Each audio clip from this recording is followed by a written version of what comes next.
तर रज्जूवर सर्प जो भासतो तो कल्पित आहे असे मानणारे कोणीच दर्शनकार नाहीत, की हे ब्रह्मावर जगत हे कल्पित आहे असं मानणारे कोणीच दर्शनकार नाहीत. तर त्यांनी सर्वांनी आपापलं स्पष्टीकरण दिलेलं आहे. त्यांनी सांगितलं की 5 जण रस्त्याने चालले, मंद अंधकारामध्ये रज्जूवर सर्पाचा भ्रम झाला. नंतर अधिष्ठान रज्जूच्या ज्ञानाने तो निवृत्तही झाला. सर्वजण एकत्र बसून विचार करू लागले की जर ह्या रज्जूवर सर्प नव्हता तर भासला का, याविषयी विचार करायला लागले. आता जसं त्यांना प्रतीती आली त्याप्रमाणेचं कथन करणे याला म्हणतात ख्याती. तेव्हा ह्या ख्यातिवादाचं चिंतन सुरू झालं. त्याच्यामध्ये रज्जूवर सर्प कसा भासला याविषयी प्रत्येकाने आपापली मतं प्रतिपादन केली. त्यापैकी पहिलं मत आहे असत ख्यातिवाद्यांचं, आणि दुसरं त्या असत ख्यातिवादी कोण तर या ठिकाणी माध्यमिक शून्यवादी बौद्ध, आणि दुसरे आहेत क्षणिक विज्ञानवादी, योगाचार मताचे क्षणिक विज्ञानवादी बौद्ध.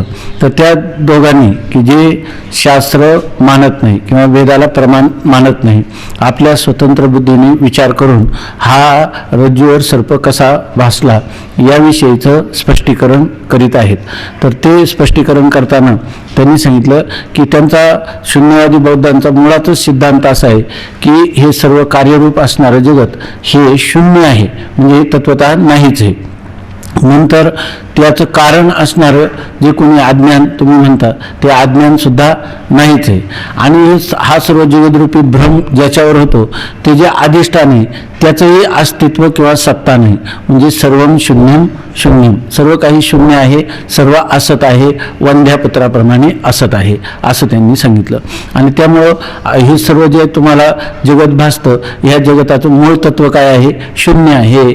जसं शून्यावर शून्यरूप असणाऱ्या अधिष्ठानावर शून्यरूप जगत भासतं त्या ऐकीने, परंतु दोन्ही काय आहेत, शून्यच आहे, म्हणजे शून्य हेच परमतत्व आहे.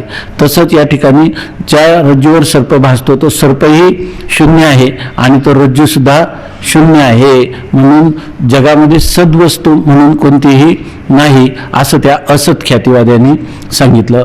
मग त्याला त्यांनी विचारलं की वंध्यापुत्र हा असत आहे, म्हणजे वंध्यापुत्र असत आहे तर त्याची प्रतीती येत नाही, मग असत पदार्थ असेल तर त्याची प्रतीती येऊ नये, आणि जगताची प्रतीती तर येते खरी. म्हणून जगताला कारण किंवा जगत हे अत्यंत असत आहे असं म्हणता येणार नाही. जगताचं कारण, जगताचं अधिष्ठान आणि कार्यरूप असणारं जगत हे अत्यंत असत आहे असं म्हणता येणार नाही. अत्यंत असत पदार्थ वंध्यापुत्र आहे, त्या वंध्यापुत्राची आम्हाला कुठेही प्रतीती येत नाही.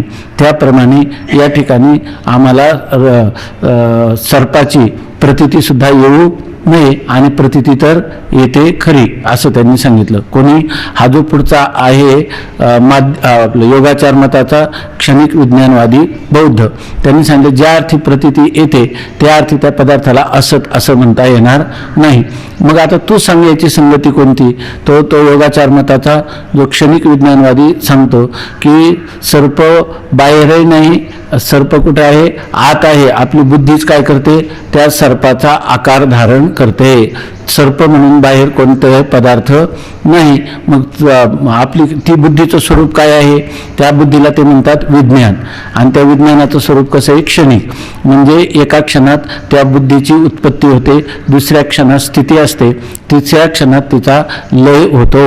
म्हणून अशा प्रकारचे जे विज्ञान आहे क्षणिक विज्ञान त्यालाच तो आत्मा असं म्हणतो. म्हणजे क्षणिक विज्ञान किंवा क्षणिक असणारी जी बुद्धी तिलाच तो आत्मा म्हणतो. कोण, क्षणिक विज्ञानवादी बौद्ध. आणि तो सांगतो की बुद्धीच त्या सर्पाचा आकार धारण करते असं त्यांनी सांगितलं. मग आणि ती बुद्धी कशी आहे, पुन्हा क्षणिक, म्हणजे आत्मा कसा झाला, क्षणिकम क्षणिकम आहे की नाही, आत्मा कसा झाला, एक क्षणापुरताच आत्मा आहे.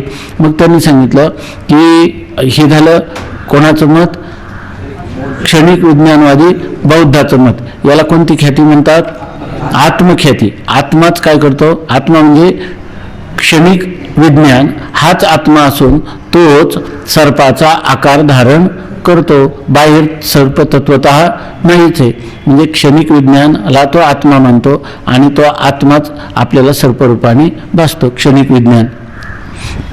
मग त्याला त्यांनी उत्तर दिलं की असं जर असेल तर प्रत्यभिज्ञा प्रत्यक्ष होणार नाही. प्रत्यभिज्ञा म्हणजे पूर्वीची स्मृती आणि पुन्हा तो पदार्थ आपल्या समोर असल्यावर त्याचं झालेलं प्रत्यक्ष ज्ञान. प्रत्यक्ष ज्ञान आणि स्मृती ज्ञान ह्या दोघांना मिळून प्रत्यभिज्ञा असं म्हणतात. मग आपल्याला प्रत्यभिज्ञा होणार नाही, कारण क्षणिक विज्ञान, आता तुम्ही बाल आहात तर बाल आहात म्हणजे त्या बालपणाचा आकार कोणी धारण केला? क्षणिक विज्ञानाने धारण केला. एक क्षणात तो आकार धारण केला, दुसऱ्या क्षणी तो राहिला आणि तिसऱ्या क्षणी काय झालं, म्हणजे बालपणाचा आकार एका क्षणात उत्पन्न झाला, एक क्षणभर राहिला आणि तिसऱ्या क्षणी त्याचा लय झाला किंवा नाश झाला. मग आणि पुढचा दुसऱ्या तारुण्याचा आकार धारण केला, त्यावेळेला ते क्षणिक विज्ञान काय झालं, नाश पावलं. आता हे दुसरं क्षणिक विज्ञानाने तारुण्याचा आकार धारण केला. मग आता मी जो मी बालपणी आजोबांच्या मांडीवर खेळत होतो तोच मी आता तरुण झालो, अशा प्रकारचं स्मृती राहील का? कारण स्मृती ठेवण्यासाठी ती बुद्धी, क्षणिक विज्ञान काय झालं, त्याच वेळेला निघून गेलं. आता जे नवीन आहे, पुढचा आणि मागचा संदर्भ राहील का?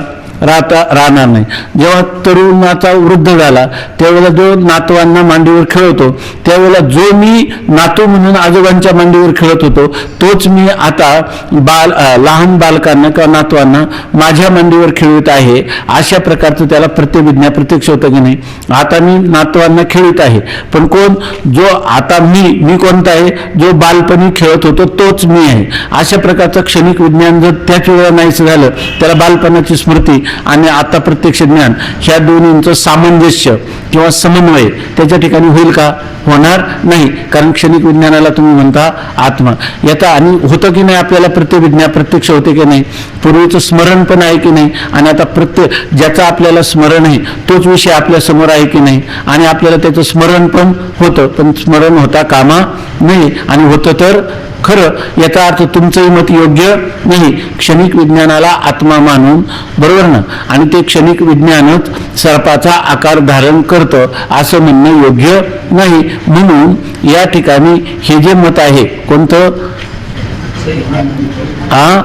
कोणता ख्याती? आत्मख्याती.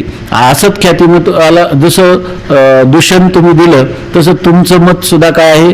दूषणीय आहे किंवा निंदनीय आहे. हे अनुभवाच्या आणि युक्तीच्या विरुद्ध आहे असं त्याला तिसरा पक्ष म्हणतो. तिसरा पक्ष म्हणजे न्याय आणि वैशेषिक, जे की वेदाला प्रमाण मानणारे आहेत आणि वेदाला प्रमाण मानून अनुमान प्रमाणाला देखील मानणारे आहेत. आणि अनुमान आणि वेद प्रमाण यांचा जर परस्पर विरोधी आला तर ते अनुमान प्रमाणाला अधिक मानतात. अशा प्रकारचे तार्किक असणारे न्याय आणि वैशेषिक हे यांची जी ख्याती आहे ती कोणती ख्याती आहे? अन्यथा ख्याती. त्या अन्यथा ख्यातीनं त्या आत्मख्यातीवाद्यांचं खंडन करतात. परंतु आता अन्यथा ख्यातीने, बरं हे खंडन योग्य आहे की नाही? योग्य आहे. परंतु आता आम्ही त्यांना विचारू की तुम्ही आता काय स्पष्टीकरण करता? रज्जूवर जेव्हा सर्प भासतो तेव्हा एकाने असत ख्याती मानली, एकाने आत्मख्याती मानली, परंतु या दोन्ही ख्यात्या खंडित आहेत. मग आता तुमची कोणती ख्याती? ते म्हणतात आमची काय मुरारी हे तृतीय पंथा, आमचा तिसराच मार्ग आहे. आमची ख्याती कोणती आहे? अन्यथा ख्याती. त्या अन्यथा ख्यातीचं काय स्वरूप आहे ते आता या ठिकाणी सांगतात. तर अन्यथा ख्याती सांगतात की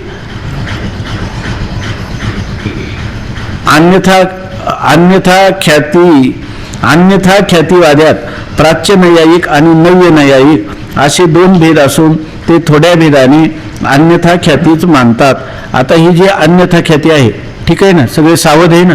आता विषय सुरू झाला अन्यथा ख्यातीचा. तर दोन ख्याती आपल्या लक्षात आल्या ना? ज्यांच्या लक्षात आल्या त्याने हात वर करा बरं. असत ख्याती आणि आत्मख्याती समजल्या, ठीक आहे. आता ज्यांना समजल्या नसतील ते कधी पण विचारू शकतात पुन्हा. आता अन्यथा ख्याती. अन्यथा ख्यातीवाद्यात प्राच्य नैयायिक आणि नव्य नैयायिक असे दोन भेद आहेत. म्हणजे अन्यथा ख्यातीमध्ये पुन्हा दोन भेद आहेत. एक कोणाची? नैयायिक आणि वैशेषिक यांची. आपण अनेक वेळा पाहिलं की ही जी षडदर्शन आहेत त्या षडदर्शनामध्ये 2-2च्या 3 जोड्या मानल्या जातात. कोणत्या? न्याय आणि वैशेषिक यांचं एक युग्म म्हणजे दोघांचं मिळून. तसंच सांख्य आणि योग ह्या दोघांचं एक युग्म, आणि पूर्वमीमांसा आणि उत्तर मीमांसा ह्या दोघांचं एक युग्म आहे की नाही. मग या ठिकाणी ही जी अन्यथा ख्याती त्याच्यामध्ये वैशेषिक पण समाविष्ट आहेत आणि नैयायिक पण आहेत, परंतु वैशेषिक दर्शनापेक्षा त्याचंच पुढं प्रगत रूपांतर म्हणजे न्यायदर्शन आहे. म्हणून दर्शनामध्येच वैशेषिकांचा अंतर्भाव बऱ्याच अंशाने करता येतो. म्हणून या ठिकाणी सांगतात की हे जे न्यायमत आहे, हे न्यायमतामध्ये पुन्हा दोन प्रकार आहेत. एक आहेत प्राच्य नैयायिक आणि एक आहेत नव्य नैयायिक. प्राच्य नैयायिक म्हणजे अगोदर ज्यांनी अगोदर या शास्त्राचा विचाराला आरंभ केला ते, आणि नंतर त्या प्राच्य नैयायिकामध्ये काही पुढचे जे नैयायिक झाले त्यांनी त्याच्यामध्ये अधिक काही परिष्कार केले, त्याच्यामध्ये काही अधिक विचाराची मांडणी केली, त्यांना म्हणतात नव्य नैयायिक. तर प्राच्य नैयायिक साधारणपणे कोणाला म्हणतात, तर त्या ठिकाणी न्यायसूत्राचे कर्ते कोण आहेत, गौतम मुनी. आणि त्या गौतम मुनींनी आपलं सर्व शास्त्र सूत्रामध्ये सांगून ठेवलेलं आहे, त्याला म्हणतात न्यायसूत्र. त्याला काय म्हणतात, न्यायसूत्र. सूत्र कशाला म्हणतात आपण पाहतोच आहे दररोज. अल्पाक्षरम असंदिग्धम सारवत विश्वतो मुखम अस्तोभम अनवद्यंच सूत्रम सूत्रविदो विदुः असं सांगितलं. सूत्राचं लक्षण सांगितलंय. काय आहे की आजच सकाळी माझ्या लक्षात आलं, पण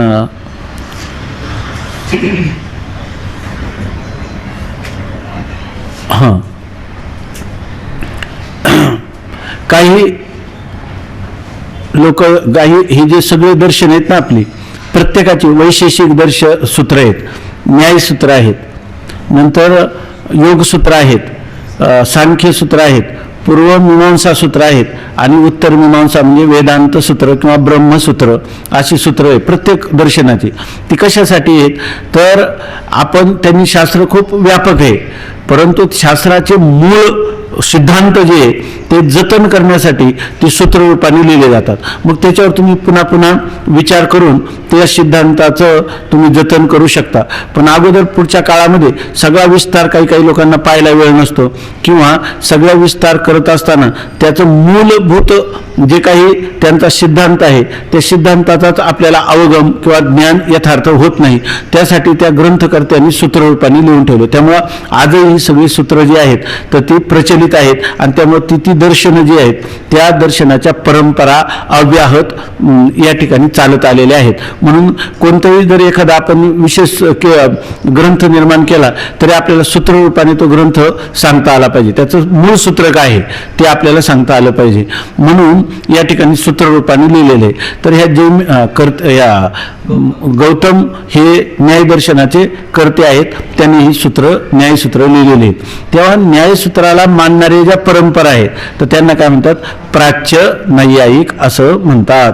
इथे लिहिलंय गौतम सूत्रकारानुयायी यास प्राच्य म्हणतात. म्हणजे गौतमांनी जी सूत्र लिहिली त्या सूत्रालाच प्रमाण मानून न्यायदर्शनाचा विचार जे लोक करतात त्यांना काय म्हणतात, प्राच्य नैयायिक असं म्हणतात. आता नव्य नैयायिक कोणाला म्हणतात, तर मैथिला नगरीत न्यायशास्त्रावर नवीन ग्रंथ लिहिणारा चिंतामणी याच्या 10 मुलांच्या 10 टीका चिंतामणी ग्रंथावर आहेत, त्यास नव्य नैयायिक म्हणतात. आता मैथिला नावाच्या नगरीमध्ये एक न्यायशास्त्रकार होऊन गेले, त्यांचं नाव आहे चिंतामणी, आणि त्यांनी न्यायशास्त्रावर ग्रंथ लिहिला, त्याचं नाव काय आहे, चिंतामणी. त्या चिंतामणीला जी 10 मुलं होती त्यांनी त्या चिंतामणी ग्रंथांवर टीका लिहिलेल्या आहेत. तेव्हा त्या चिंतामणीच्या मताला अनुसरणारे त्याचे जे अनुयायी आहेत त्यांना म्हणतात नव्य नैयायिक. असं हे प्राच्य नैयायिक आणि नव्य नैयायिकांचं काय स्वरूप आहे ते आपल्याला सांगितलं. अन्यथा ख्यातिवाद्यात प्राच्य नैयायिक आणि नव्य नैयायिक असे 2 भेद असून ते थोड्या भेदाने अन्यथा ख्यातीच मानतात. पण प्राच्य नैयायिक आणि नव्य नैयायिक या दोघांची ख्याती कोणती विचारली तर कोणती आहे, अन्यथा ख्याती. पण अन्यथा ख्याती मानण्यामध्ये त्यांच्यामध्ये थोडासा भेद आहे. काय भेद आहे ते पुढे सांगणार आहेत. त्यातील प्राच्य नैयायिकांचे मत असे की वारुळादी ठिकाणी असलेल्या सत्य सर्पाचे ज्ञान नेत्रदोषामुळे आपल्या समोर असलेल्या रज्जूच्या ठिकाणी होते. आता प्राच्य नैयायिक आणि नव्य नैयायिक दोघेही अन्यथा ख्याती मानतात, पण अन्यथा ख्याती मानित असले तरी सुद्धा त्यांच्यामध्ये काहीसा भेद आहे. तो भेद काय स्वरूपाचा आहे ते आता या ठिकाणी सांगतात की ते काय म्हणतात. कोण प्राच्य नैयायिक आपल्याला जेव्हा रज्जूवर सर्प भासतो ना, तो सर्प कुठं वारुळात असलेला सत्य सर्प, परंतु आपल्या नेत्रामध्ये दोष झाल्यामुळं समोरच्या रज्जूच्या ठिकाणी तो भासतो. म्हणजे वारुळावरचा सर्प कुठे अन्य ठिकाणी आणि भासतो कुठं रज्जूच्या ठिकाणी. म्हणजे अन्य स्थानी असणारा पदार्थ अन्यत्र भासणं याला ते काय म्हणतात, अन्यथा ख्याती. हे कोणाचं मत आहे? प्राच्य नैयायिकांचं मत आहे. वारुळादी त्यातील प्राच्य नैयायिकांचे मत असे की वारुळादी ठिकाणी असणाऱ्या सत्य सर्पाचे ज्ञान नेत्रदोषामुळे आपल्या समोर असलेल्या रज्जूच्या ठिकाणी होते. फक्त सत्य ज्ञानाचे स्थान निराळे होते. सत्य सर्पाच्या ज्ञानाचे स्थान वारुळ असून नेत्रदोषाने रज्जू हे त्या सत्य सर्प ज्ञानाचे स्थान होते. हीच अन्यथा ख्याती. त्यांचं म्हणणं काय आहे? फक्त याच्यामध्ये काय सत्य असणारं जे ज्ञान आहे, कोणाचं? सर्पाचं ज्ञान आहे. ते कोणतं आहे? सर्पाचं झालेलं ज्ञान कोणतं आहे? सत्यच आहे. परंतु तो सर्प कुठे आहे? तो वारुळावर असणारा सर्प आहे आणि त्याचं फक्त काय झालं, ते ज्ञान सत्य आहे सर्पाचं, परंतु त्याचं स्थान फक्त बदललं. वारुळावरच्या असणाऱ्या सत्य सर्पाचं ज्ञान आपल्या नेत्रामध्ये दोष झाल्यामुळं ते ज्ञान काय समोर असणाऱ्या रज्जूच्या ठिकाणी त्या सर्पाचं ज्ञान होतं. म्हणजेच याचा अर्थ सत्य ज्ञानाचं स्थान पहिलं काय होतं? निराळं होतं, वारुळ होतं. आणि आता तो सत्य सर्पाच्या ज्ञानाचे स्थान वारुळ असून नेत्रदोषामुळे काय झाला, तर तो अन्यत्र म्हणजे रज्जू हे त्या सर्पज्ञानाचे स्थान होते. सत्य सर्पज्ञानाचं स्थान कोणतं होतं? वारुळ. पण ते स्थान बदललं आणि त्या सत्य ज्ञानाचं स्थान कोण झालं? आता रज्जू झाला. हीच अन्यथा ख्याती. कोणाची? प्राच्य नैयायिकांची किंवा प्राच्य नैयायिकांनी मानलेली ही अन्यथा ख्याती आहे. ठीक आहे ना? कोणाला काही अडचण नाही ना? आता बघा, यावर नव्य नैयायिक असा दोष देतात की अन्य ठिकाणी असणाऱ्या वस्तूचे नेत्रदोषाने अन्य ठिकाणी ज्ञान होणे अशी अन्यथा ख्याती मानणे अयुक्त आहे. कारण फक्त नेत्रदोषाने वारुळस्थ सर्पाचे ज्ञान सन्मुख रज्जूच्या ठिकाणी होते असे म्हणावे, तर वारुळस्थ बाकीच्या वृक्षादी पदार्थाचे ज्ञान का होऊ नये? माणसाचं विचार करणारी जी बुद्धी आहे ती हळूहळू कशी सूक्ष्म होत जावी याच्यासाठी हे ख्यातिवादाचं चिंतन आपल्याला भरपूर उपयोगी आहे. कसं? ते आता हे झाले प्राच्य नैयायिकांनी मान्य केली की वारुळावर असणारं सत्य ज्ञानाचं जे स्थान ते बदलतं आणि ते कुठं होतं? रज्जूच्या ठिकाणी. आणि त्याला कारण कोण आहे? नेत्रदोष. मग ते म्हणतात त्या वारुळावर सर्प आहे, सर्पच आहे वारुळावर, किंवा तिथं काही वृक्ष गवत वगैरे आहे की नाही? मग जर त्या वारुळावरच्या सर्पाचं ज्ञान तुम्हाला रज्जूच्या ठिकाणी होतं नेत्रदोषामुळं, तर त्याच नेत्रदोषामुळं वारुळावरच्या असणारे इतर पदार्थ गवत वृक्ष यांचं ज्ञान का होऊ नये? आणि होतं का? नाही. बरं, युक्तीने झालं पाहिजे की नाही? झालं पाहिजे. होत तर नाही. याचा अर्थ तुमचं मत कसं आहे? दूषित आहे. फक्त त्या सत्य सर्पज्ञानाचं स्थान वारुळाच्या ऐवजी रज्जू झालं असं तुम्हाला म्हणता येणार नाही. कारण तो सर्प वारुळावर सत्य आहे, तर त्या ठिकाणी सर्पच सत्य आहे का त्याच्या भोवतालचे दुसरे पदार्थ सत्य आहेत? मग त्या सत्य ज्ञानाचं जे स्थान आहे वारुळ, त्याच्याऐवजी कोण झालं? सर्प, आपलं रज्जू आहे की नाही? मग त्या रज्जूच्या ठिकाणी फक्त सर्प भासावा किंवा त्या वारुळावरचं गवत वृक्ष सुद्धा भासलं पाहिजे. भासत तर नाही. म्हणून तुमचं म्हणणं युक्तीच्याही विरुद्ध आहे आणि अनुभवाच्याही विरुद्ध आहे. यावर नव्य नैयायिक असा दोष देतात, अन्य ठिकाणी असणाऱ्या वस्तूचे नेत्रदोषाने अन्य ठिकाणी ज्ञान होणे अशी अन्यथा ख्याती मानणे अयुक्त आहे. म्हणजे अयुक्त म्हणजे अनुचित आहे, योग्य नाही.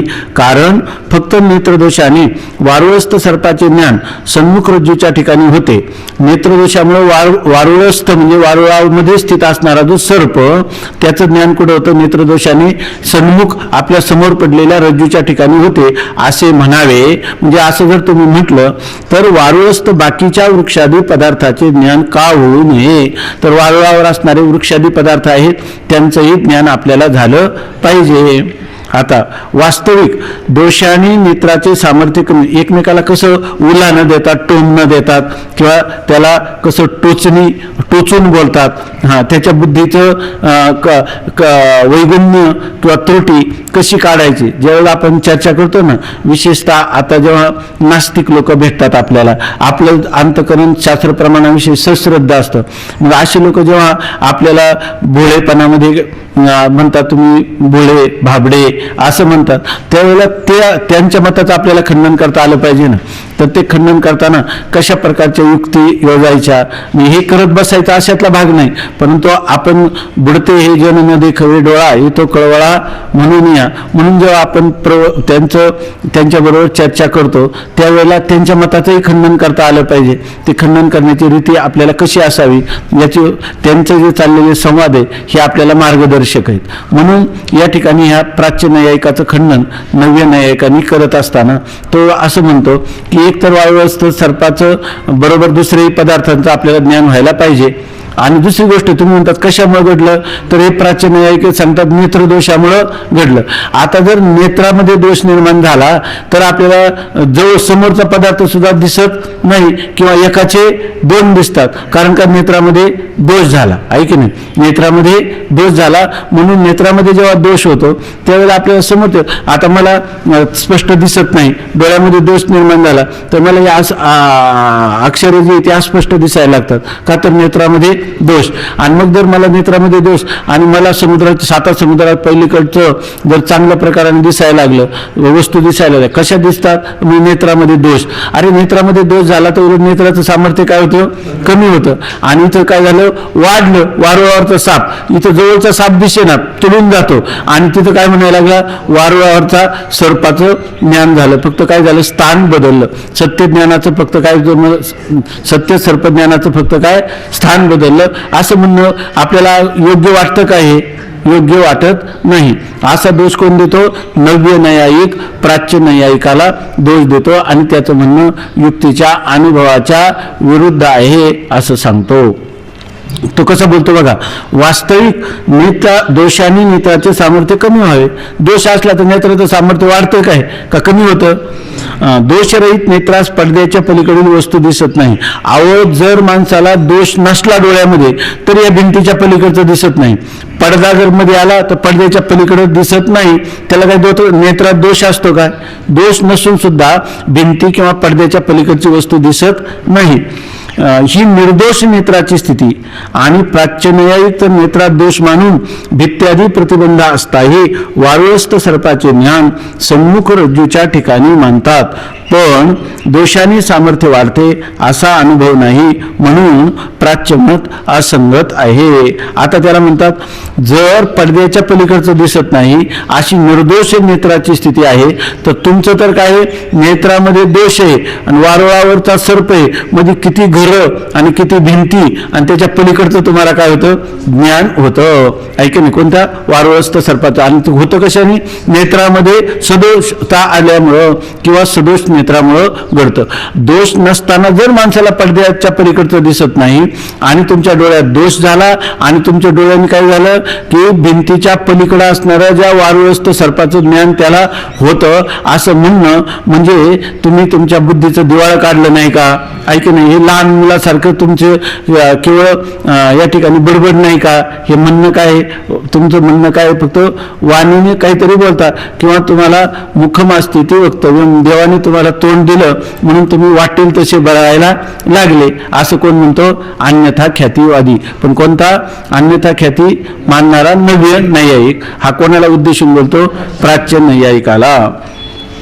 बरं, आणखी तो सांगतो, असं कुठंतरी जगात अनुभव आहे का की दोष निर्माण झाला की नेत्राचं सामर्थ्य वाढतं. आहे की नाही. जर नेत्राचं दोष निर्माण झाल्यामुळे नेत्राचं सामर्थ्य वाढतं असं झालं तर सगळ्या जगातले हे जे नेत्ररोग तज्ज्ञ यांचे दवाखाने बंद पडले असते की नाही. उलट चांगली गोष्ट झाली. आहे की नाही, सदोष नेत्र झाल्यावर आपल्याला दूरदूरचं काय होतं, दिसायला लागतं. आहे की नाही, म्हणून ही गोष्ट चांगलीच आहे की नाही.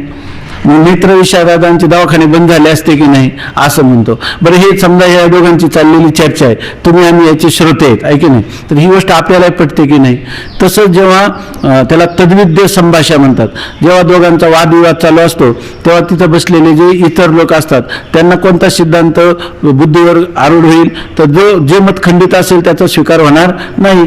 कारण त्याचं जे झालं श्रुतीप्रमाणाने खंडन झालं, युक्तीप्रमाणाने खंडन झालं, अनुभवाने खंडन झालं की ते मत काय झालं, खंडित झालं. श्रुती, युक्ती आणि अनुभवाला अनुसरून झालं की ते मत काय झालं, अंगीकार करण्याला किंवा स्वीकार करण्याला ते योग्य झालं. अशीच पद्धती, ही जी पद्धती, हीच पद्धती आपल्या सगळ्या चर्चेमध्ये असली पाहिजे.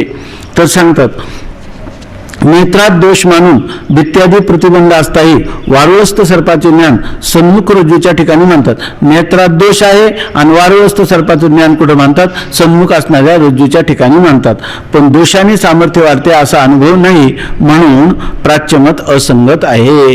याचा अर्थ प्राच्यमत काय झालं, असंगत आहे, म्हणजे याची संगती लागत नाही, म्हणजे जुळत नाही. विचाराशी, अनुभवाशी, युक्तीशी कोणत्याही प्रकाराने हे मत जुळत नाही. नव्य, आता त्यानं म्हटलं झालं आमचं मत खंडित केलं, तुमचं सांगा ना, रज्जूवर सर्प भासला कसा, तर ते सांगतात आम्ही सांगतो. नव्य नैयायिकांचे असे मत आहे की नेत्रदोषाने ज्ञेय जी रज्जू तिचे सर्परूपाने ज्ञान होते. अन्याचे म्हणजे रज्जूचे अन्य प्रकाराने म्हणजे सर्परूपाने ज्ञान होणे, अशा प्रकारचे अन्यथा ख्याती मानणे योग्य आहे. मग ते सांगतात, यांनी काय सांगितलं होतं, नेत्रदोषामुळं वारुळाचा सर्प सन्मुख रज्जूच्या ठिकाणी वाटतो, म्हणजे अन्य ठिकाणचा अन्य ठिकाणी भासतो, असं त्यांनी अन्यथा ख्याती मानली होती. कोणी, प्राच्य नैयायिकांनी. आता नव्य नैयायिक म्हणतो तसं नाही, मी सांगतो ते ऐका. नेत्रामध्ये एकदा दोष निर्माण झाला की त्या ठिकाणी जो रज्जू आहे त्या रज्जूच्या ठिकाणी तो रज्जूच काय होतो, सर्पाच्या रूपाने भासतो. म्हणजे एकाचं मत काय आहे, अन्य ठिकाणी असणारा पदार्थ अन्यत्र भासतो, म्हणजे अन्यत्र असणारा पदार्थ अन्यत्र भासणं, ह्या अन्यथा ख्यातीचं प्राच्य नैयायिकांची जी आहे तिला काय म्हणतात, अन्यत्र असणारा पदार्थ अन्यत्र भासणं, ही अन्यथा ख्याती. आणि तो म्हणतो तसं नाही, अन्य असणारा पदार्थ अन्य रूपाने भासणं. रज्जू अन्य आहे आणि सर्प अन्य आहे, तर रज्जूच काय होतं, नेत्रदोषामुळं तो रज्जूच काय होतो, सर्परूपाने भासतो. याला कारण कोण आहे, रज्जू, म्हणजे पदार्थच अन्य रूपाने भासतो. आणि काय म्हणतात, पदार्थाचं ज्ञान सत्यच आहे पण तो अन्यत्र असणारा पदार्थ अन्यत्र भासतो. आणि हे काय म्हणतात, अन्य असणारा पदार्थ अन्य रूपाने भासतो, असं कोण म्हणतात, नव्य नैयायिक. ठीक चाललंय ना. तर सांगतात, नव्य नैयायिकांचे असे मत आहे की नेत्रदोषाने नेत्रामध्ये दोष निर्माण होतो. आणि नेय जी रज्जू, नेय म्हणजे जाणण्याचा विषय कोण आहे, रज्जू, नेय आहे कोण, रज्जू, परंतु नेत्रदोषामुळे नेय असणारी जी रज्जू तिचा अन्य रूपाने म्हणजे सर्प रूपाने ज्ञान होतं. अन्याचे म्हणजे रज्जूचे अन्य प्रकाराने म्हणजे सर्प रूपाने ज्ञान होणे. अन्याचे म्हणजे रज्जूचे अन्य रूपाने म्हणजे सर्प रूपाने ज्ञान होणं, ही अन्यथा ख्याती. हे अन्यथा ख्यातीचं स्वरूप कोणी मानलेलं आहे, नव्य नैयायिकांनी मानलेलं आहे. आणि अशा प्रकारचे अन्यथा ख्याती मानणे योग्य आहे असं म्हणतात.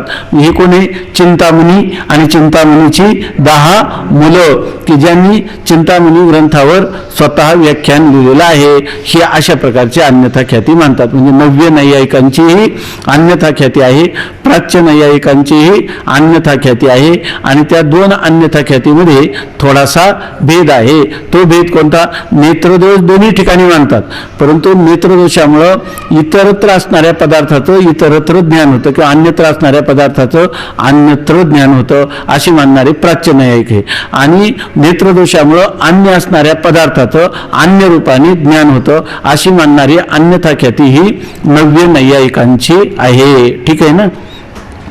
आता यावर अख्यातीवादी चिंतामणीचे मतास असा दोष देतात की रज्जू ज्ञेय मानून त्याच्या अन्य रूपाने म्हणजे सर्परूपाचे ज्ञान मानणे हे अनुभव विरुद्ध आहे. जसे ज्ञेय असेल तसेच ज्ञान होते असा नियम आहे. डोंगर ज्ञेय असेल तर ज्ञान मोहरीचे होणार नाही. चिंतामणी तर ज्ञेय रज्जू मानून ज्ञान सर्पाचे मानतो, म्हणून ही अन्यथा ख्याती मानणे योग्य नाही. आता बघा यावर अख्यातीवादी, अख्याती कोणाचं मत आहे? प्रभाकर मीमांसक आणि सांख्य, बरोबर ना? सांख्य आणि प्रभाकर मीमांसक हे दोन्ही कसे आहेत? चिद्वादी आहे, म्हणजे हे जडवादी नाहीत. तर त्यांचं जे मत आहे त्याला काय म्हणतात? अख्याती मत. हे अख्याती मत मानणारे दोन दर्शनकार आहेत. कोण? प्रभाकर मीमांसक आणि सांख्य दर्शन. म्हणजे सांख्य दर्शन आणि प्रभाकर मीमांसक म्हणजे कोणतं मीमांसा? पूर्वमीमांसा. पूर्वमीमांसामध्ये दोन मत आहेत, एक भाट्ट मत आणि एक प्रभाकर मत. त्यापैकी ह्या प्रभाकर मीमांसक आणि सांख्य ह्या दोन दर्शनांची कोणती ख्याती आहे? ख्याती म्हणजे काय? जशी प्रतीती आली तसं कथन किंवा निरूपण करणं. जसं भान होईल त्याचं तशा प्रकारचं स्पष्टीकरण, निरूपण किंवा कथन करणं. हे जे अख्यातीवादी आहेत म्हणजे सांख्य दर्शन पुढे आलं आणि त्यांनी काय केलं? ही जी नव्य नैयायिकांची अन्यथा ख्याती आहे की अन्य पदार्थाचं अन्य रूपाने ज्ञान, म्हणजे ज्ञेय असणाऱ्या रज्जूचं काय होतं? सर्परूपाने ज्ञान. ज्ञेय कोण आहे? रज्जू. आणि ज्ञान कोणाचं होतं? सर्पाचं. म्हणजे ज्ञेय वेगळं आणि ज्ञान वेगळ्या पदार्थाचं. म्हणजे जे ज्ञेय आहे रज्जू आणि ज्ञान कशाचं होतं? सर्पाचं. म्हणजे एका पदार्थाचं अन्य पदार्थाचं अन्य रूपाने ज्ञान मानणारं कोणतं दर्शन आहे? सांख्य दर्शन किंवा चिद्वादी असणारा प्रभाकर मीमांसक, बरोबर ना? आपलं रामकृष्ण हे कोण आहे? नव्य नैयायिक आहे. हे कोण आहे? नव्य नैयायिक. आणि या नव्य नैयायिकाचं मत कोण खंडन करतो? चिद्वादी असणारा सांख्य किंवा प्रभाकर मीमांसक ह्या त्यांच्या मताचं खंडन करतो. तो कसा करतो ते पहा. यावर अन्य अख्यातीवादी चिंतामणीचे मतास असा दोष देतात की, म्हणजे चिंतामणीचं म्हणजे नव्य नैयायिकाच्या मतावरही ते दोष देतात. कसा देतात? रज्जू ज्ञेय मानून त्याचे अन्य रूपाने म्हणजे सर्प रूपाने ज्ञान मानणे हे अनुभवाविरुद्ध आहे.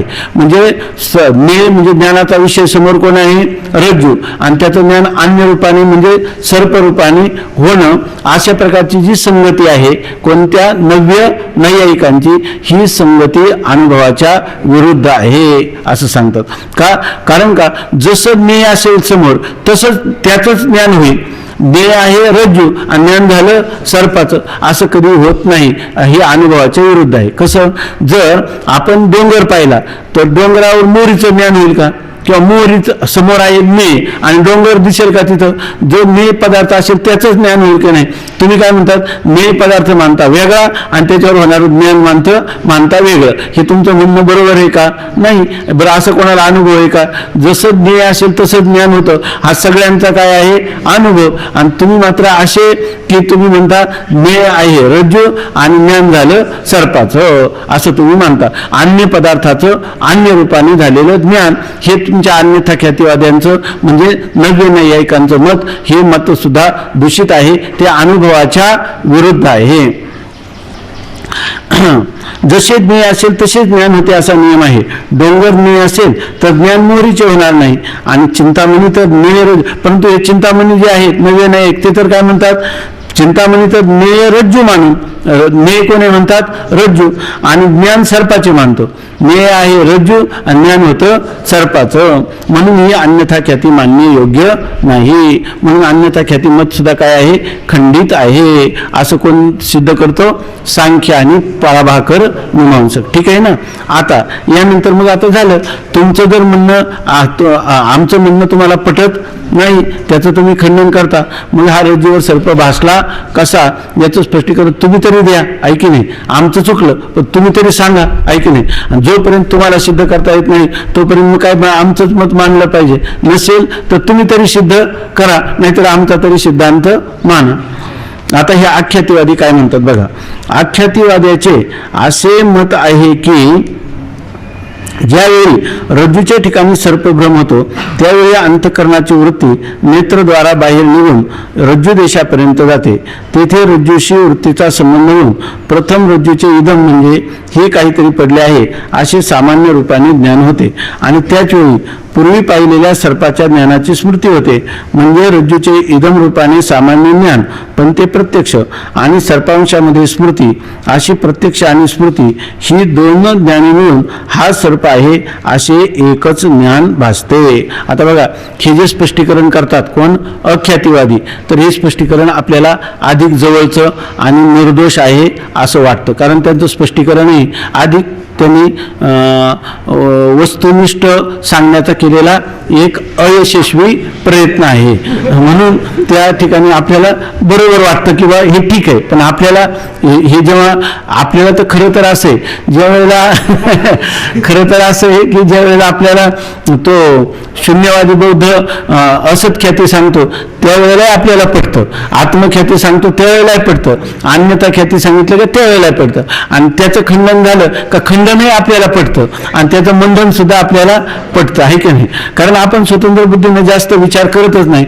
हे जेवढे यांचं जेवढं डोकं तर आपण आधीच एक गृहीत कृत्य देतो, यांच्यापेक्षा विद्वान कोण आहे की नाही? तेव्हा आपण फक्त यांचेच शब्द शिकायचे, त्याच्यापेक्षा जास्त गंभीर विचार करावा असं आपल्याला वाटतच नाही. कारण आपली भूमिका कोणती?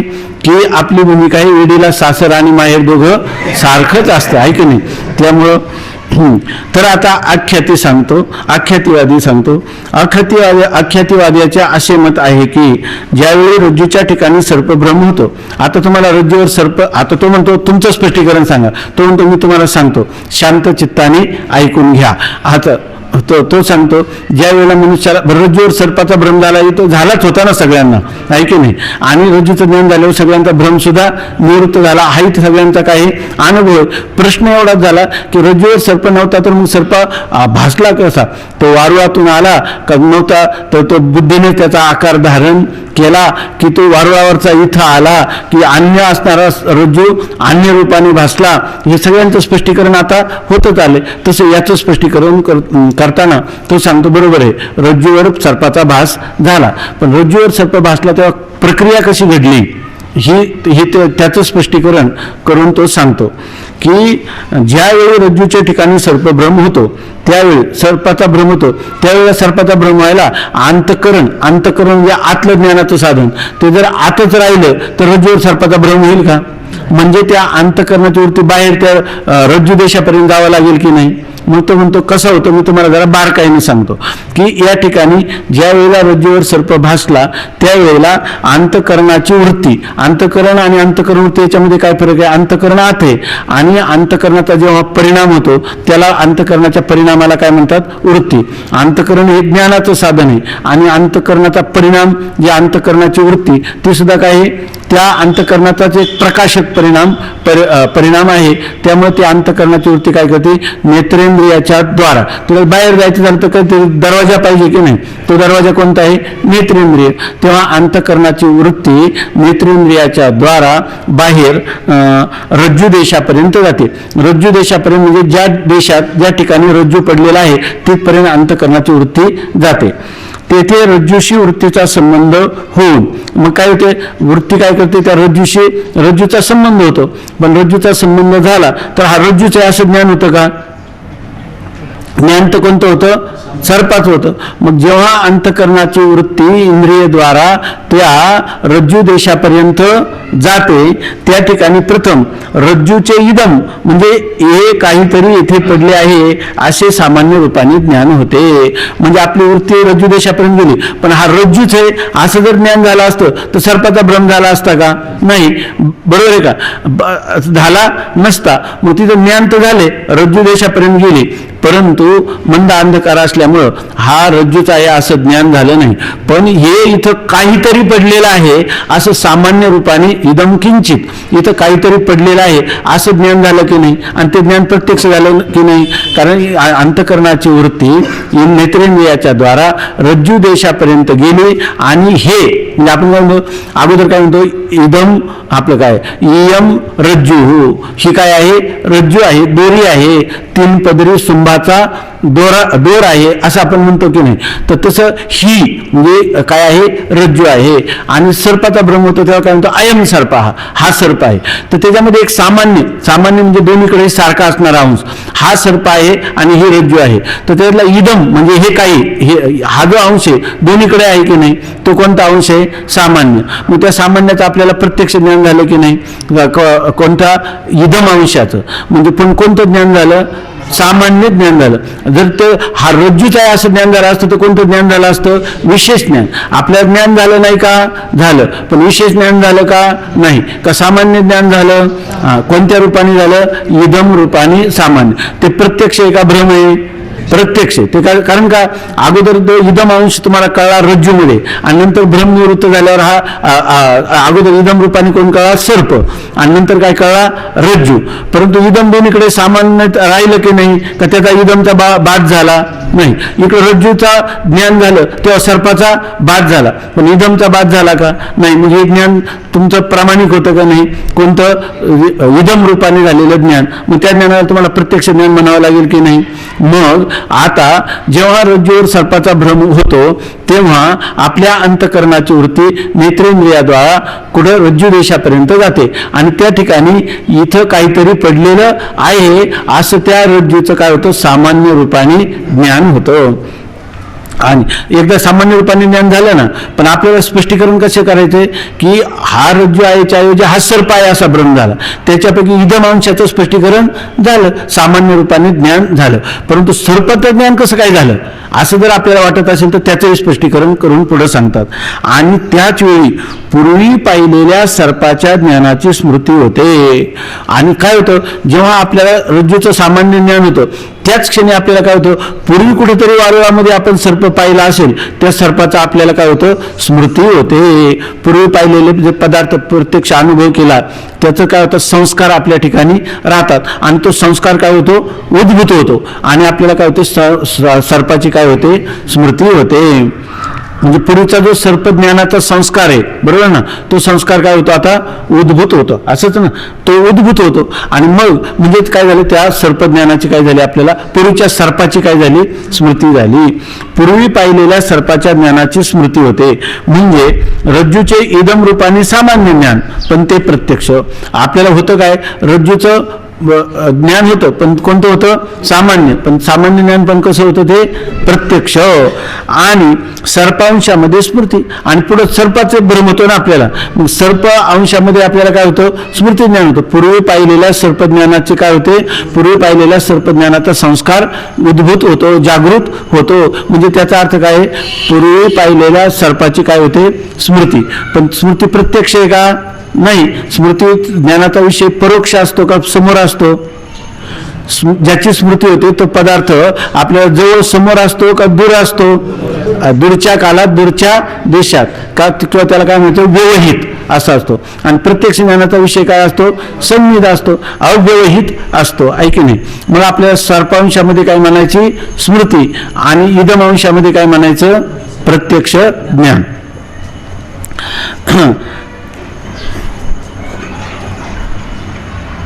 आणि त्याच वेळी पूर्वी पाहिलेल्या सर्पाच्या ज्ञानाची स्मृती होते. म्हणजे रज्जूचे इदम रूपाने सामान्य ज्ञान, पण ते प्रत्यक्ष, आणि सर्पांशामध्ये स्मृती, अशी प्रत्यक्ष आणि स्मृती ही दोन ज्ञानी मिळून एक प्रत्यक्ष ज्ञान अगोदर झालेले इदम अंशाचा हा या रूपाचं, आणि सर्परूपाची झालेली स्मृती, ही दोन ज्ञान मिळून हा सर्प आहे असे एकच ज्ञान भासते. परंतु आपल्याला काय होतं, हा सर्पच आहे, पण हा सर्प आहे असं जेव्हा आपल्याला भासतं ते ज्ञान काय आहे, एकच आहे. पण काय याच्यामध्ये दोन ज्ञान एकत्र झाली. हा सर्प आहे असं जेव्हा रज्जूवर आपल्याला सर्पाचा भ्रम होतो त्यावेळेला खरं एक ज्ञान आहे का दोन ज्ञान आहेत, दोन ज्ञान आहे. इदम अंशामध्ये सामान्य ज्ञान आहे पण ते कसं आहे, प्रत्यक्ष. आणि सर्परूपाने काय आहे, स्मृती. मग स्मृती ज्ञान आणि प्रत्यक्ष ज्ञान हे दोन एकत्र येऊन एक सर्परूपाने स्मृती ज्ञान होतं, आणि हा या रूपाने काय होतं, सामान्य ज्ञान म्हणजे प्रत्यक्ष ज्ञान. आता काय झालं, हा सर्प आहे असं जेव्हा ज्ञान होतं त्यावेळेला हे स्मृती ज्ञान आणि सामान्य रूपाने असणारी प्रत्यक्ष ज्ञान ही दोन ज्ञान एकत्र होतात आणि त्याने हा सर्प आहे असं आपल्याला एकच ज्ञान होतं. स्पष्टीकरण किती गोड आहे की नाही, आपल्यालाच पण वाटायला लागलं की नाही असं घडतं, आहे की नाही.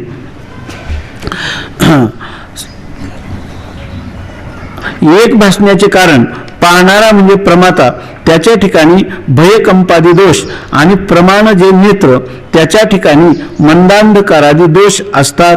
त्यामुळे पुरुषास हा सर्प आहे या ज्ञानात रज्जू अंशाचे सामान्य प्रत्यक्ष आणि सर्पांशामध्ये स्मृतिज्ञान अशी दोन ज्ञाने आहेत असा विवेक त्या काली होत नाही. त्या अविवेकासच अख्यातिवादी सांख्य प्रभाकर भ्रम असे म्हणतात. बघा, ही दोन ज्ञान वेगवेगळी भासायला पाहिजे ना. हे स्मृती ज्ञान आहे आणि हे प्रत्यक्ष ज्ञान, पण असं न वाचता दोन्ही ज्ञान मिळून काय होतं, एकच ज्ञान भासतं. पण ते ज्ञान एकच ज्ञान भासण्याचं तरी काय कारण असं आपल्याला शंका येईल, तर त्याचं स्पष्टीकरण करून ते सांगतात. कोण? अख्यातिवादी प्रभाकर मीमांसक. तर ते कसं सांगतात बघा, एक भासण्याचे कारण पाहणारा म्हणजे प्रमाता, त्याच्या ठिकाणी भयकंपादी दोष. आता काय आहे की त्या मनुष्याला दोन ज्ञान एक का भासतात, तर त्या ज्याला भासतात तो कोणी? प्रमाता आहे. ज्याला त्याचं ज्ञान होतं प्रमाणाच्या द्वारा, त्या प्रमेय वस्तूचं ज्ञान होतं, त्याला काय म्हणतात? प्रमाता, आहे की नाही. किंवा ह्या कुटस्थ चैतन्याला अंतःकरणाची उपाधी लागली की त्याला काय म्हणतात? प्रमाता. अंतःकरणाच्या वृत्तीची उपाधी लागली की त्याला काय म्हणतात? प्रमाण. आणि विषयाची उपाधी लागली की त्याला म्हणतात प्रमेय. मग आता हा जे रज्जूवर सर्पाचा भास होतो तो कोणाला होतो? प्रमात्याला होतो. मग प्रमात्याला या ठिकाणी का भास होतो, तर ते म्हणतात की प्रमात्याच्या ठिकाणी दोष असतात. आपण पाहिलं अध्यास व्हायला काय पाहिजे? प्रमाता, प्रमाण किंवा प्रमेय यांच्या ठिकाणी दोष असतात का? दोष नसले तरी होऊ शकतो. आकाशाचं निळा दिसतं, त्या ठिकाणी प्रमात्याच्या ठिकाणी काय दोष आहे, प्रमाणाच्या ठिकाणी काय दोष आहे, आकाशाच्या ठिकाणी काय दोष आहे, तरी सुद्धा अध्यास घडतो की नाही? घडतो, आहे की नाही. पण आता हे मत कोणाचं चाललंय? पूर्व पक्षाचं मत चाललंय. अन्यथा ख्यातिवादी सुद्धा वेदांताच्या दृष्टीने पूर्व पक्षातच आहे. केवळ शून्यवादी बौद्ध आहेत का क्षणिक विज्ञानवादी बौद्ध आहे का प्राच्य नैयायिक आहेत की नव्य नैयायिक, का हे सगळे पूर्व पक्षातच आहेत? सगळे पूर्व पक्षातच आहेत. त्यामुळे ते आपापले मत मांडण्याला काय आहे? स्वतंत्र. हा सगळ्यांचं मत काय करतो? ऐकून घेतो. ऐकावे जनाचे आणि नंतर मग करावे मनाचे, तसं आहे त्याचं. तर तो सांगतो एक भासण्याचे कारण पाहणारा प्रमाता, त्याच्या ठिकाणी भयकंपादी दोष. तो म्हणतो मी तुम्हाला सांगतो प्रमात्याच्या ठिकाणी दोष आहेत, म्हणूनच या ठिकाणी रज्जूवर सर्पाचा भ्रम होतो. पण प्रमात्याच्या ठिकाणी काय दोष आहे? सर्पाच्या विषयी त्याला भय वाटतं की नाही? कंप वाटतं की नाही? मग भयकंपादी हे दोष कोणाच्या ठिकाणी? प्रमात्याच्या ठिकाणी. आता प्रमाणाच्या ठिकाणी काय दोष आहे? प्रमाण असणारे जे नेत्र आहे, प्रमाण कोण आहे? त्या पदार्थात प्रमाण नेत्र, त्याच्या ठिकाणी सुद्धा दोष आहे. पण दोष कोणता आहे? मंद अंधकार. त्याला का दिसत नाही नीट? मंद अंधकारामुळं नेत्राच्या ठिकाणी दोष झाला. म्हणजे नेत्र त्याच्या ठिकाणी मंद अंधकारादी दोष असतात. आता प्रमात्याला रज्जूवर सर्पभ्रमा होण्याचं कारण प्रमात्याच्या ठिकाणी आणि प्रमाणाच्या ठिकाणी दोष असतात असं कोण सांगतो? अन्यथा ख्यातिवादी. अन्यथा आपला अख्यातिवादी. कोण सांगतो? अख्यातिवादी. आता तो सांगतो प्रमात्याच्या ठिकाणी कोणता दोष असतात, तर भय कंपादी. आणि प्रमाणाच्या ठिकाणी कोणते दोष असतात? प्रमाणाच्या ठिकाणी मंद अंधकार हा दोष असतो. आणि त्यामुळे पुरुषास हा सर्प आहे या ज्ञानात रज्जू अंशाचे सामान्य प्रत्यक्ष आणि सर्पांशामध्ये स्मृती ज्ञान अशी दोन ज्ञाने आहेत असा विवेक त्या काली होत नाही. मग त्या पुरुषाला कळावं ना. आता तुम्ही कसं स्पष्टीकरण करून सांगितलं आम्हाला? रज्जू आपलं इदम अंशात त्याला कोणतं ज्ञान आहे? सामान्य ज्ञान आहे पण प्रत्यक्ष आहे. आणि सर्पांशामध्ये काय आहे? स्मृती आहे, परंतु आपलं सर्पांशामध्ये काय आहे? स्मृती ज्ञान आहे. आणि दोन ज्ञाने एकत्र कशाला यावीत? ही दोन ज्ञान वेगवेगळे वाटायला पाहिजेत ना. आपल्याला असं कळायला पाहिजे की अहो हे सर्पज्ञान जे झालं ना आपल्याला, हे स्मृतीमुळे झालं. आणि आपल्याला हा सर्प त्याच्यातला इदम अंशाचं ज्ञान झालं, ते सामान्य प्रत्यक्ष झालं असंच आपल्याला वाटायला पाहिजे. असं का वाटत नाही बरं? तर त्याचं कारण खरं वाटलं असतं, परंतु त्या प्रमात्याच्या ठिकाणी भयकंपादी दोष आहेत आणि प्रमाणाच्या ठिकाणी प्रमाण जे नेत्र त्या ठिकाणी मंदांधकारादी दोष आहेत. त्यामुळं ही दोन ज्ञान वेगवेगळी आहेत. कारण याला भयकंप निर्माण झालं. प्रमात्याच्या प्रमाणाच्या ठिकाणी प्रमाणाच्या ठिकाणी मंद अंधकार दोष नेत्रामध्ये निर्माण झालेला आहे प्रमाण नेत्राच्या ठिकाणी, आणि त्यामुळं ही दोन ज्ञानं वेगवेगळी आहेत असं न भासता त्याला काय होतं, दोन्ही ज्ञान मिळून एकच हा सर्प आहे असं एकच ज्ञान होतं. किती त्याचं स्पष्टीकरण योग्य आहे की नाही असं आपल्याला वाटतं. तर सांगतात एक भासण्याचे कारण पाहणारा म्हणजे प्रमाता, त्याच्या ठिकाणी भयकंपादी दोष, आणि प्रमाणाचे नेत्र त्याच्या ठिकाणी मंदांधकारादी दोष असतात. त्यामुळे पुरुषास हा सर्प आहे या ज्ञानात रज्जू अंशाचे सामान्य प्रत्यक्ष आणि सर्पांशामध्ये स्मृतिज्ञान अशी दोन ज्ञाने आहेत असा विवेक त्या काली होत नाही.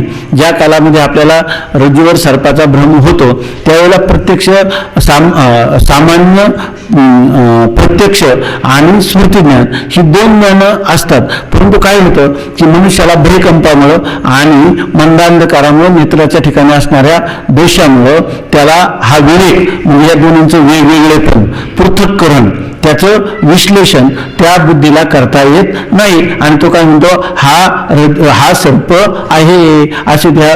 आणि याच्या ठिकाणी एक सामान्य ज्ञान आहे पण प्रत्यक्ष आहे, आणि एक स्मृती ज्ञान आहे असे, आणि दोन्ही ज्ञान मिळून आपल्याला एक भासतात, परंतु ही दोषामुळं भासतात. वास्तविक पाहिलं तर ही दोन ज्ञाने वेगवेगळी आहेत. वेगवेगळी झाली असते तर तो काय म्हटला असता सर्प वगैरे का नाही, सर्पांशात मला काय झाली नाही स्मृती, आणि इदम अंशाचं सामान्य प्रत्यक्ष आहे असं म्हटलं असता. पण असं कोणी म्हणतो का हा सर्प आहे असंच म्हणतो, आणि म्हणण्याला कारण काय असेल तर त्याच्या ठिकाणी बुद्धीमध्ये असा दोन्हींचा विवेक होत नाही. विवेक न होण्याला कारण काय, भयकंप आणि नेत्रदोष, याच्यामुळं त्याला हा विवेक करता येत नाही. अगदी चांगलं स्पष्टीकरण करतो की नाही तो.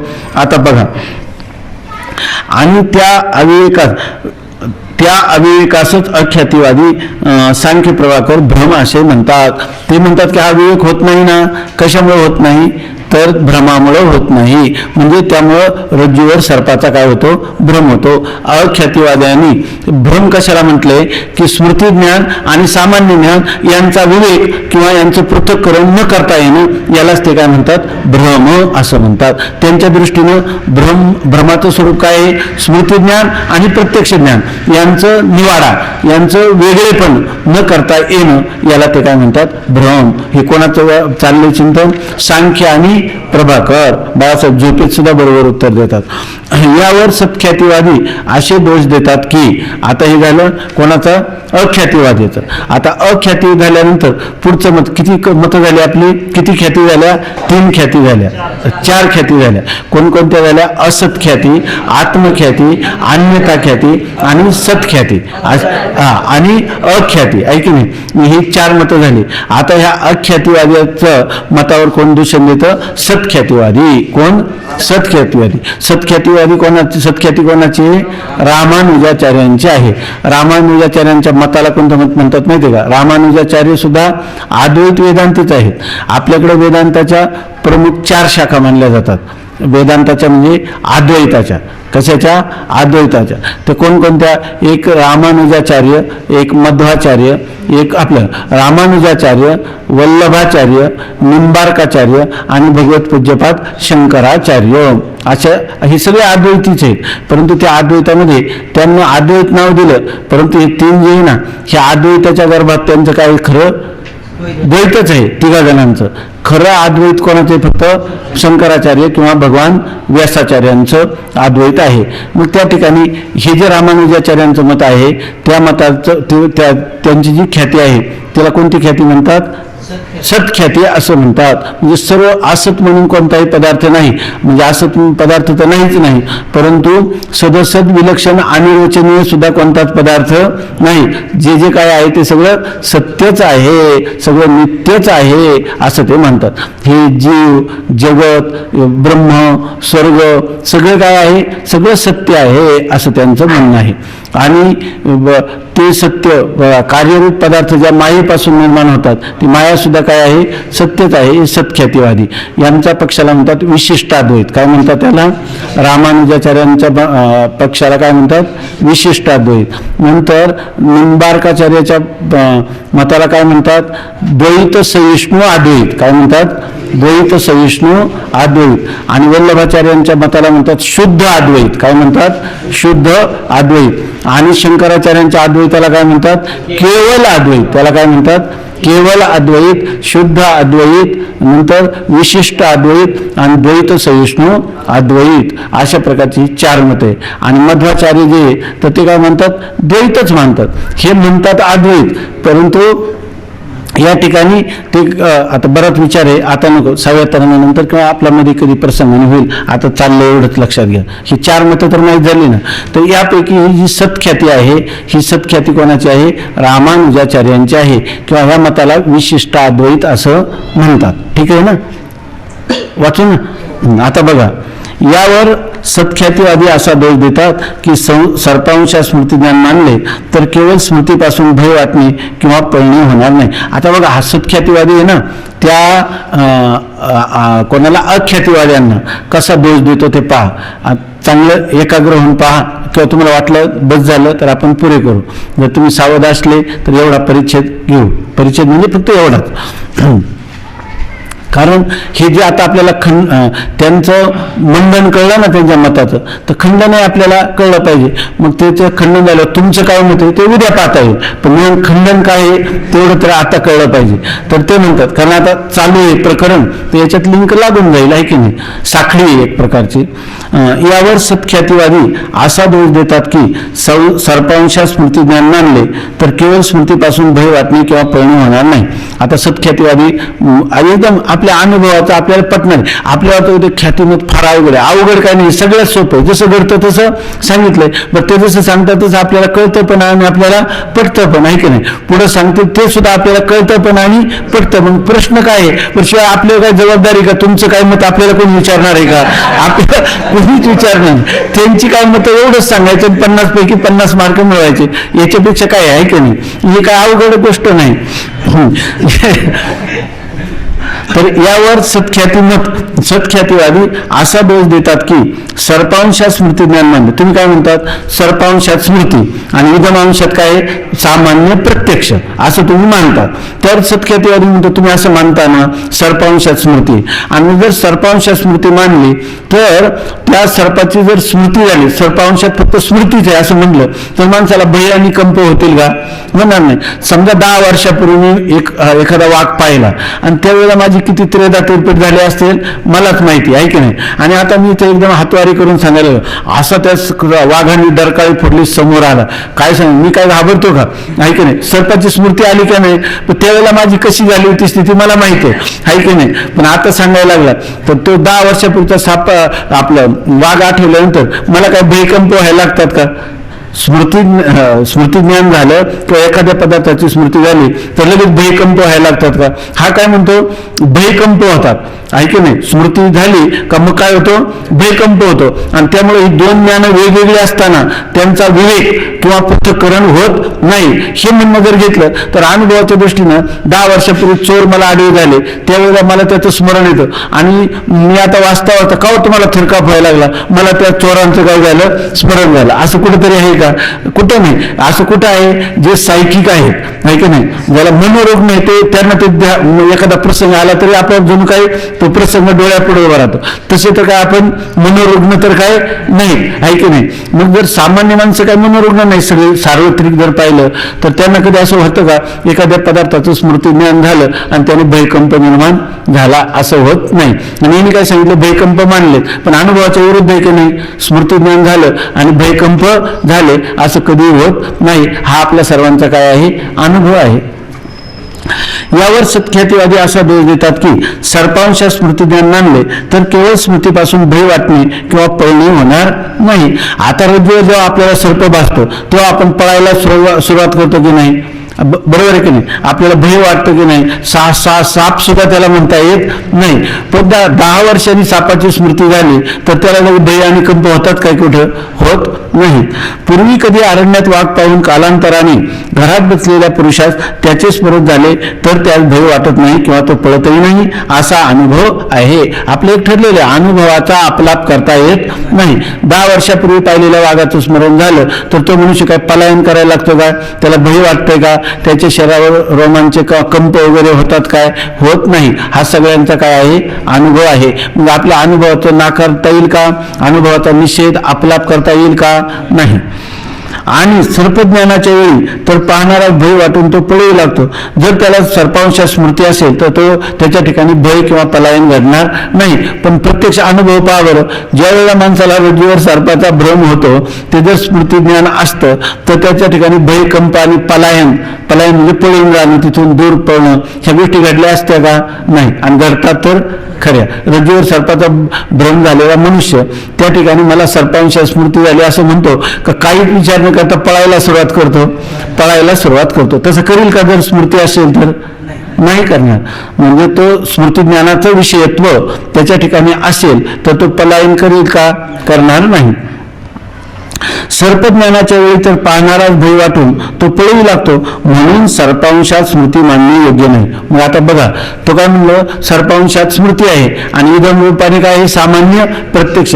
सर्पांशात स्मृती आहे असं म्हणता येईल का? म्हणता येणार नाही. आतापर्यंत आपल्याला ते पण पटलं होतं, स्मृती ज्ञान आणि प्रत्यक्ष ज्ञान दोन्ही मिळून त्यांचा विवेक न झाल्यामुळं. त्याचे कारण काय आहे? प्रमात्याच्या ठिकाणी भयकंप आहेत आणि प्रमाणाच्या ठिकाणी नेत्र आपलं काय मंद अंधकार हा दोष आहे. परंतु तरी सुद्धा आता आपल्याला असं वाटायला लागलं की स्मृती ज्ञान आहे सर्पांशामध्ये असं म्हणता येणार नाही, कारण प्रत्यक्ष भयकंप होतात आणि पलायन करू लागतो. ही गोष्ट काही सर्वांच्या अनुभवाने सिद्ध आहे. म्हणून सर्पांशा स्मृती मानणे योग्य नाही. शिवाय ज्यावेळी रज्जूचे विशेष स्वरूपाने स्पष्ट ज्ञान होते त्यावेळी सर्वांस असे वाटते की मला रज्जूच्या ठिकाणी सर्पाची मिथ्या प्रतीती झाली होती, मला स्मृती झाली होती असे कोणाचंही वाटत नाही. दुसरा एक अनुभव सांगतात. तुम्हाला ज्यावेळेला रज्जूवर सर्पाचा भ्रम होतो, बरोबर ना? तुम्ही काय म्हणतात? त्या सर्पांशात काय आहे? स्मृती ज्ञान आहे. आणि इकडे विदमांशात काय आहे? सामान्य ज्ञान. ही दोन्ही ज्ञान काय झाली? एकत्र झाली. त्याला कारण काय आहे? प्रमाता आणि प्रमाणाच्या ठिकाणी असणारा दोष. असंच स्पष्टीकरण कोणी केलं होतं? अख्यातीवाद्यांनी. त्याच्यावर सत्ख्यातीवादी त्याला असा दोष देतो की दुसरी गोष्ट असे की तुम्ही म्हणता त्याप्रमाणे सर्पांशामध्ये काय आहे? स्मृती ज्ञान आहे. असं जर मानलं तर ज्या वेळेला आता आपण 5 जणांनी रज्जूवर सर्पाचा भ्रम झाला होता आणि ज्या वेळेला आपल्याला रज्जूचं ज्ञान एखाद्या आत्मपुरुषाने प्रकाशाच्या साह्याने करून दिलं त्यावेळेला सगळ्यांचा सर्पभ्रम निवृत्त झाला, बरोबर ना? झाला ना? रज्जूचं विशेष स्वरूपाचं ज्ञान झाल्यावर सर्पाचा काय झाला? भ्रमाची निवृत्ती झाली. मग आता ते सर्प जो होता तो कोणत्या? स्मृती. त्याचं कोणतं होतं? स्मृती ज्ञान हाच एक अंश होता त्याच्यामध्ये आणि इदम रूपाने सामान्य प्रत्यक्ष हा एक अंश होता. आता तुम्हाला रज्जूचं ज्ञान झाल्यावर तुम्ही काय म्हणता? सर्प गेला असं म्हणतात, सर्पभ्रम निवृत्त झाला असं म्हणतात. तेव्हा तुम्ही कधी असं विचार करता किंवा असं म्हणता का? अहो, आता मला रज्जूचं ज्ञान झाल्याबरोबर त्या काळात जी सर्पांशामध्ये जी स्मृती ज्ञान होतं त्या स्मृती ज्ञानाचा आता लोप झाला असं तुम्ही म्हणता का? का ह्या भ्रमाची निवृत्ती झाली असं म्हणता? भ्रमाची निवृत्ती झाली कसं म्हणतात बघा. ज्यावेळी रज्जूचे विशेष रूपाने स्पष्ट ज्ञान होते. रज्जूचं ज्ञान कोणतं होतं? सामान्य ज्ञान होतं का विशेष ज्ञान होतं? विशेष ज्ञान ज्यावेळी म्हणजे प्रकाशाच्या साह्याने कोणी आप्तपुरुषाने तुम्हाला जर त्या रज्जूचं स्पष्ट ज्ञान करून दिलं म्हणजे त्याचं विशेष ज्ञान करून दिलं त्यावेळी सर्वांस असे वाटते की त्यावेळी माणसाला काय वाटतं? सर्पाची निवृत्ती होते ना, त्यावेळी त्याला असं वाटतं का सर्पांशात जी स्मृती होती ती स्मृती आता गेली असं वाटतं का? नाही. त्यावेळी सर्वांस असे वाटते की मला रज्जूच्या ठिकाणी सर्पाची मिथ्या प्रतीती झाली होती. त्यावेळी आपला निश्चय काय होतो? अहो, जो सर्प तिन्ही काळात नसतोच मुळी, त्या काळात नव्हतात, परंतु त्या सर्पाची काय झाली? मिथ्या. म्हणजे तो सर्प कसा होता? मिथ्या होता. मिथ्या होता म्हणजे काय? सगळ्यांचा अनुभव काय? तो सतही नव्हता, तो असतही नव्हता, सदसद विलक्षण आणि रचनी मिथ्या होता. रज्जूच्या ज्ञानाने त्याची काय झाली? निवृत्ती झाली. असा सगळ्यांचा अनुभव आहे. का त्या ठिकाणी मला स्मृती ज्ञान होतं ते स्मृती ज्ञान आता लोप पावलं असं कोणाला वाटतं का? त्या ठिकाणी त्याची निवृत्ती झाली मिथ्या सर्पाची असं वाटतं? बरं, सगळ्यांना वाटतं की नाही? मला सर्पाची स्मृती झाली होती असे कोणाचंही वाटत नाही. त्यावेळेला तरी कोणीतरी म्हणतो अहो मला सर्प का भासला, त्या सर्पज्ञानकाली मला त्या सर्पाची काय झाली होती, स्मृती झाली होती, असं कोणी म्हणतो का? नाही. तर तो काय म्हणतो, मिथ्या सर्प होता त्या मिथ्या सर्पाची निवृत्ती झाली का स्मृतीची निवृत्ती झाली म्हणतो? मिथ्या सर्पाची निवृत्ती झाली. मला सर्पाची स्मृती झाली होती असे कोणाचंही वाटत नाही. ह्या अनुभवावरून भ्रमकाली सर्पाची स्मृती म्हणता येणार नाही. ह्या अनुभव जर आपण पाहिला तर मग ज्या वेळेला आपल्याला रज्जूवर सर्पाचा भ्रम झाला त्यावेळेला त्या सर्पाची स्मृती झाली होती किंवा सर्पांशात मला स्मृतिज्ञान झालं होतं असं कोणीतरी म्हणेल का? म्हणत नाही. ही पण गोष्ट अनुभवाची आहे की नाही? मग अनुभवाच्या विरुद्ध आपल्याला एखादा सिद्धांत मांडता येईल का? नाही. ह्या अनुभवावरून भ्रमकाली सर्पाची स्मृती म्हणता येणार नाही. दुसरे असे की हा सर्प आहे असे एकच ज्ञान मानले पाहिजे. दुसरं काय तो काय म्हणतो, दोन ज्ञान मिळून एक ज्ञान भासलं असं तो म्हणतो. कारण का त्या दोन ज्ञानामध्ये निवाडा करता आला नाही. का निवाडा करता आला नाही? प्रमाता आणि प्रमाणाच्या ठिकाणी असणाऱ्या दोषामुळं असं तो म्हणतो. मग ते म्हणतात प्रत्यक्ष ते एक ज्ञान नव्हतं, ज्ञान किती होती? दोन होती. असं कोणाचं मत आहे? अख्यातिवाद्याचं. अख्यातिवाद म्हणजे कोणता? क्षणिक विज्ञानवादी बौद्ध, सांख्य आणि प्रभाकर मीमांसक यांचं हे काय मत आहे. दुसरे असे की हा सर्प आहे असे एकच ज्ञान मानले पाहिजे. कधी ज्ञानही नाही. एका पदार्थाचं एका वेळेला वृत्ती काय होते? एकाच पदार्थाचे आकाराचे होते. म्हणजे एका वेळेला एकाच पदार्थाचं ज्ञान होतं. दोन पदार्थाचं एका वेळेला ज्ञान होत नाही. जेव्हा दुसऱ्या पदार्थाचं ज्ञान होतं त्यावेळेला पहिल्या पदार्थाचं नाही, तिसऱ्याचं होईल तेव्हा दुसऱ्याचं नाही, असं सिद्धांत आहे. म्हणजे अंतःकरणाची ती एका वेळेला एकाच आकाराची एकाच पदार्थाच्या आकाराची होते. हा वेदांताचा काय आहे? सिद्धांत आहे. आणि यांनी काय सांगितलं, ज्ञानामध्ये दोन मानले की नाही, एक स्मृती ज्ञान, दोन ज्ञान एकाच वेळेला होऊ शकत नाही. त्याच्याविषयी सांगतात. ते म्हणतात की चिडिया दो दो न बने. स्वामीवार संघाची जी चिमणी आहे ती काय करते, एक दाणा आहे तो आपल्या चोचीमध्ये घेते आणि तिला इतका लोभ सुटतो का दुसरा दाणा वेचावा. तर त्यावेळेला ती काय करते, दुसरा दाणा वेचायला जाते, तोंड वाजते, त्यावेळेला पहिला दाणा काय पडतो? गळून पडतो. पुन्हा दुसऱ्यांदा ते म्हणते की आता दोन दाणे येऊ, तर ती जाते त्यावेळेला पुन्हा पहिला दाणा काय होतो? पडतो. एकच दाणा तिच्या चोचीमध्ये येतो. तसंच एका वेळेला अंतःकरणाची वृत्ती एकाच पदार्थाच्या आकाराची होते असा वेदांताचा अकाट्य सिद्धांत आहे. बघा, कारण एकाच वेळी अंतःकरणात प्रत्यक्ष आणि स्मृती अशी दोन ज्ञाने होत नसतात. हा, त्याच्यात सांगितलं ना, तरी त्याच्यात आक्रमणाने ज्ञान होतं. एकाचं स्मृती ज्ञान होतं तेव्हा प्रत्यक्ष नाही, आणि प्रत्यक्ष होतं तेव्हा स्मृती ज्ञान नाही. आपल्याला वाटत तर प्रतिबिंब प्रत्यक्ष मानता नाही मानलं तर मग हा सिद्धांत ख्यातिवादाचा वेदांताने स्वीकारल्यासारखा होईल. ते तसं हा त्याच्यामध्ये योगदान मानावंच लागतं. त्यांनी आता पुढे येणारच आहे आपल्याला. ते 100 पाकळ्या का गेलं इथं ते येणारच आहे. कारण एकाच वेळी अंतःकरणात प्रत्यक्ष आणि स्मृती अशी दोन ज्ञाने होत नसतात. एकाच वेळी एक तर स्मृती ज्ञान असेल तेव्हा प्रत्यक्ष नसेल, प्रत्यक्ष असेल तेव्हा. तुम्ही म्हणाल की प्रतिबिंब प्रत्यक्ष कसं म्हटलं, तर याचा अर्थ त्याच्यामध्ये व्यवधान नाही असं नाही. त्याच्यामध्ये सुद्धा कालाचं व्यवधान मानलेलं आहे. व्यवधान म्हणजे अंतर आहे. कारण एकाच वेळी अंतःकरणात प्रत्यक्ष आणि स्मृती अशी दोन ज्ञाने होत नसतात. शतावधानी पुरुषात एकाच काली अंतःकरणात अनंत ज्ञाने होतात असे वाटते, पण त्यातही सूक्ष्म कालाचे अंतर आहे. परवा त्या घाटावर एक कार्यक्रम होता ना, तिथे एक मनुष्य आला होता त्या याच्यामध्ये, तो बरेच काही कला करून दाखवलं. तर त्यांनी तिथं आवाहन केलं की मी 10 लोक एकाच वेळेला बोला आणि मी 10 लोकांचं क्रमाने काय काय बोललं. 10 लोकांनी 10 जणांची नावं सांगायची, त्या क्रमाने मी त्यांची नावं सांगतो असं त्यांनी तिथं सांगितलं होतं. मग आपल्याला वाटतं की नाही दशावधानी मनुष्य आहे असं, पण असं कधी होत नाही. पहिल्याने सांगितलं तेव्हा पहिल्याच्याच आकाराची, दुसऱ्याने सांगितलं तेव्हा दुसऱ्याच्याच आकाराची झाली, त्याच क्रमाने झाली. म्हणजे त्याच्यामध्ये काहीतरी कालाचं व्यवधान हे मानावंच लागतं. शतावधानी पुरुषाची एकाच काली अंतःकरणात अनंत ज्ञान होतात असे वाटते. आपल्याला वाटतं की शतावधानी म्हणजे एकाच वेळेला 100 ठिकाणी त्याचं अवधान आहे असं वाटणार. आपलं एकाच वेळी 100 लोकांचं त्याला ज्ञान होतं असं आपल्याला वाटतं, पण तसं होत नाही. एकाच काळात दोन ज्ञान कधीच होत नसतात. एका काळात एकच ज्ञान होतं. पण शतावधानी पुरुषाची एकाच काली अंतःकरणात अनंत ज्ञान होतात असे वाटते, पण त्यातही सूक्ष्म कालाचे अंतर आहे. गुलाबाच्या फुलाच्या शेकडो पाकळ्या एकावर एक जुळून त्यात सुईने भोग पाडले तर सर्व पाकळ्याशी एकदम भोग पडले असे दिसते, पण प्रथम पाकळीचा छेद झाल्याशिवाय दुसऱ्या पाकळीचा छेद कसा होईल असा विचार मनात आला तर सूक्ष्म कालाचे व्यवधान मानावे लागतेच. या एकंदर कारणावरून अख्यातिवाद्याचे मत असंगत आहे. आता काय होतं, गुलाबाचे 100 पाकळ्या आहेत एकावर, सुई जर आपण टोचली तर लगेच काय होते, त्या टोकाला निघते. मग 100 पाकळ्याचा छेद एकाच वेळेला केला की नाही केला असं आपल्याला वाटतं की नाही, पण वास्तविक एका पाकळीचा छेद करून तर मग दुसऱ्या पाकळीचा होईल, दुसरीचा झाल्यावर तिसरीचा होईल. म्हणजे त्याच्यामध्ये काही ना काही सूक्ष्म का होईना कालाचं व्यवधान म्हणजे खोळंबा काळाचा किंवा अंतराय असा असलंच पाहिजे. असं ही गोष्ट आपल्याला पटते की नाही, पटते. मग प्रथम पाकळीचा छेद झाल्याशिवाय दुसऱ्या पाकळीचा छेद कसा होईल असा विचार मनात आला तर सूक्ष्म कालाचे व्यवधान मानावे लागते. म्हणजे काही ना काही सूक्ष्म कालाचं व्यवधान हे मानावंच लागतं. या एकंदर कारणावरून आख्यातिवाद्याचे मत असंगत आहे. ह्या सगळ्या गोष्टीचा विचार केला तर अख्यातिवाद्याचं जे मत आहे, स्मृतिज्ञान आणि सामान्य प्रत्यक्ष ही 2 ज्ञान मिळून एकच ज्ञान भासतं, म्हणजे दोन्ही ज्ञान एकाच वेळेला होतात, हे मानणं कसं आहे, असंगत आहे. मग आता अख्यातिवाद्याचं मत सुद्धा काय झालं, असंगत. ते सुद्धा सिद्धांताशी जुळत नाही. त्याचं स्पष्टीकरण सुद्धा काय आहे, अपुर आहे.